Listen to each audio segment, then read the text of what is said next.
warahmatullahi wabarakatuh. Perkenalkan, nama saya Dimas Arya Pertama Alfurqan dengan NIM C0D019. Saya merupakan mahasiswa D3 perpajakan. Baiklah, hari ini saya akan sedikit menjelaskan tentang konsep penyusutan dan amortisasi. Yang pertama, penyusutan. Penyusutan dalam pengertian ekonomi merupakan penurunan nilai suatu benda atau aset yang diakibatkan oleh kekunoan dan sebagainya yang timbul karena adanya penemuan-penemuan baru maupun adanya kehausan akibat pemakaian barang tersebut. Karena adanya penyusutan, maka benda atau aset tersebut kurang mampu melaksanakan tugasnya atau memberikan pelayanan sebagaimana yang semulanya dimaksudkan. Penurunan nilai ini dikenal dalam akuntansi praktis sebagai suatu pengeluaran operasional. Penyusutan dilakukan karena masa manfaat dan potensi aktif yang dimiliki semakin berkurang. Amortisasi. Amortisasi dalam Undang-Undang Pajak diatur dalam pasal 11 ayat A Undang-Undang Nomor 36 Tahun 2008 yang menyebutkan bahwa amortisasi dilakukan terhadap pengeluaran untuk memperoleh harta tak berwujud dan pengeluaran lainnya yang mempunyai masa manfaat lebih dari 1 tahun yang digunakan untuk mendapatkan, menagih, dan memelihara penghasilan. Selanjutnya, dasar penyusutan. Menurut pasal 10 dan 11 Undang-Undang Nomor 7 Tahun 1993 sebagaimana telah diubah terakhir dengan Undang-Undang Nomor 36 Tahun 2008, dasar penyusutan adalah harga perolehan yakni pengeluaran untuk pembelian, pendirian, penambahan, perbaikan, atau perubahan harta berwujud kecuali tanah dimiliki dan dipergunakan untuk mendapatkan, menagih, dan memelihara penghasilan mempunyai masa manfaat lebih dari 1 tahun.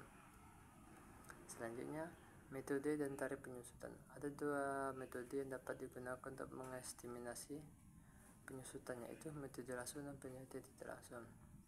Menurut SAK, metode penyusutan diperoleh pada dasarnya dalam kelompok, yaitu yang pertama berdasarkan waktu. Berdasarkan waktu itu dibagi menjadi 2, metode garis lurus, metode menurun atau saldo menurun ganda. Yang kedua berdasarkan penggunaan, dibagi menjadi 2, metode jam jasa, metode jumlah unit produksi. Selanjutnya yaitu saat dimulainya penyusutan. Menurut akuntansi sebagaimana disebutkan pada PSAK nomor 17, penyusutan dimulai pada bulan Takvim di mana aktiva tetap bersangkutan mulai digunakan. Pembebanan akuntansi berdasarkan bulan penuh. Jika dalam bulan bersangkutan jumlah dari kurang dari 15 hari dibulatkan ke bawah atau diabaikan, dan jika lebih dari 15 hari dibulatkan menjadi bulan penuh. Sedangkan menurut peraturan perpajakan, pada dasarnya penyusutan dimulai pada bulan dilakukan pengeluaran kecuali harta yang masih dalam proses pengerjaan. Penyusutan dimulai pada tahun selesainya pengerjaan harta tersebut. Pasal 11 ayat 3 UU No 36 2008. Yaitu selanjutnya tentang metode amortisasi. Undang-Undang Pajak menyatakan bahwa amortisasi atas pengeluaran untuk memperoleh harta tak berwujud dan pengeluaran lainnya yang mempunyai masa manfaat lebih dari 1 tahun yang digunakan untuk mendapatkan, menagih, dan memelihara penghasilan dilakukan dalam bagian-bagian sama besar atau dalam bagian-bagian yang menurut selama masa manfaat yang dihitung dengan cara menerapkan tarif amortisasi atas pengeluaran tersebut nilai hisab buku, dan pada akhir masa manfaat diamortisasi sekaligus dengan syarat dilakukan secara taat azas. Pengelompokan harta tak berwujud dan tarif amortisasi.